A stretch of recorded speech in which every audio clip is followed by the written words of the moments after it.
जो कनाडा अब तक भारत पर टारगेट किलिंग जैसे गंभीर और बड़े बड़े आरोप लगा रहा था, जिसके प्रधानमंत्री जस्टिन ट्रूडो खालिस्तानी समर्थकों की पीठ पर बैठकर सत्ता में वापसी की उम्मीद कर रहे हैं, उन्हें अमेरिका के नवनिर्वाचित राष्ट्रपति डोनाल्ड ट्रंप ने एक ऐसा ऑफर दे डाला कि उनकी सिट्टी पिट्टी गुम हो गई। दरअसल जस्टिन ट्रूडो ने पिछले शुक्रवार को फ्लोरिडा में अमेरिका के नवनिर्वाचित राष्ट्रपति डोनाल्ड ट्रंप के साथ एक डिनर मीटिंग की। इसके बाद अमेरिका ने अवैध प्रवासियों और ड्रग्स की तस्करी को न रोकने पर कनाडा से इंपोर्ट हुए सामान पर 25% टैरिफ लगाने की धमकी दे डाली। फॉक्स न्यूज की रिपोर्ट के अनुसार मारे लागो में करीब 3 घंटे तक चली इस बैठक में खूब हंसी ठिठोली हुई।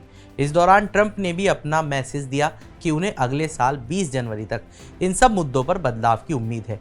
ये वही तारीख है जब वे ओवल ऑफिस में फिर से कार्यभार संभालेंगे। इस डिनर के दौरान ट्रूडो ने कथित तौर पर ट्रंप से कहा कि नए टैरिफ कनाडा की अर्थव्यवस्था को तबाह कर देंगे। रिपोर्ट में सूत्रों के हवाले से बताया गया कि इस पर ट्रंप ने जवाब देते हुए कहा कि शायद कनाडा को अमेरिका का 51वां राज्य बनना चाहिए, यानी कि ट्रंप ने सीधे सीधे ट्रूडो के सामने ऑफर रखा कि कनाडा को अमेरिका में मिला लो। अमेरिकी न्यूज चैनल के मुताबिक दोनों नेताओं के बीच बातचीत का मेन फोकस टैरिफ, सीमा सुरक्षा और व्यापार घाटे पर रहा।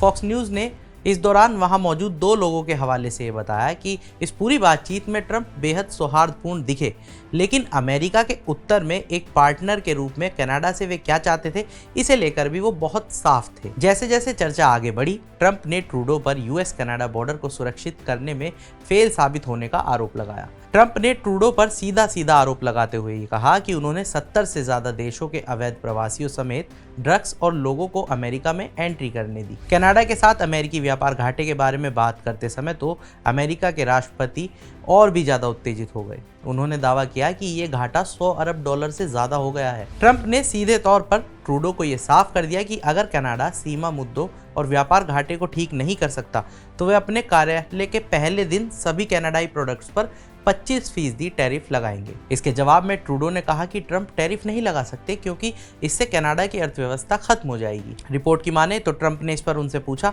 तो आपका देश अमेरिका को $100 अरब का चूना लगाए बिना चैन नहीं लेगा। फॉक्स न्यूज ने सूत्रों के हवाले से बताया कि इसके बाद ट्रंप ने ट्रूडो को सुझाव दिया कि कनाडा अमेरिका का 51वां राज्य बन जाए, जिससे कनाडाई प्रधानमंत्री घबराए, लेकिन हंसी में उन्होंने इस बात को टालने की कोशिश की। ट्रंप ने आगे कहा कि वैसे तो प्रधानमंत्री एक बेहतर पदवी है, लेकिन ट्रूडो 51वें राज्य के गवर्नर बन सकते हैं। इस बीच वहां मौजूद किसी एक ने मजाक में कहा कि कनाडा एक लिबरल स्टेट होगा, जिससे वहां मौजूद सभी लोगों की हंसी छूट पड़ी। इस पर ट्रंप ने एक और सुझाव दिया कि चलिए एक काम करते हैं कि कनाडा को 2 राज्यों में बांट देते हैं। एक राज्य रूढ़िवादी यानी कंजर्वेटिव और दूसरा उदारवादी यानी लिबरल होगा। रिपोर्ट के अनुसार उन्होंने ट्रूडो से कहा कि अगर वे व्यापार का दोहन किए बिना अमेरिका की मांगों को पूरा नहीं कर सकते तो शायद कनाडा को अमेरिका का 1 या 2 राज्य बनने पर विचार करना चाहिए और ट्रूडो को गवर्नर नियुक्त किया जाना चाहिए। तो आज के इस वीडियो में इतना ही। बाकी तमाम बड़ी खबरों के लिए जुड़े रहिए मनी कंट्रोल हिंदी के साथ। आप हमारे यूट्यूब चैनल को सब्सक्राइब करें, फेसबुक पेज को लाइक करें और अब व्हाट्सएप के जरिए भी आप हमसे जुड़ सकते हैं। व्हाट्सएप चैनल का लिंक आपको कमेंट बॉक्स में मिल जाएगा। तब तक के लिए धन्यवाद।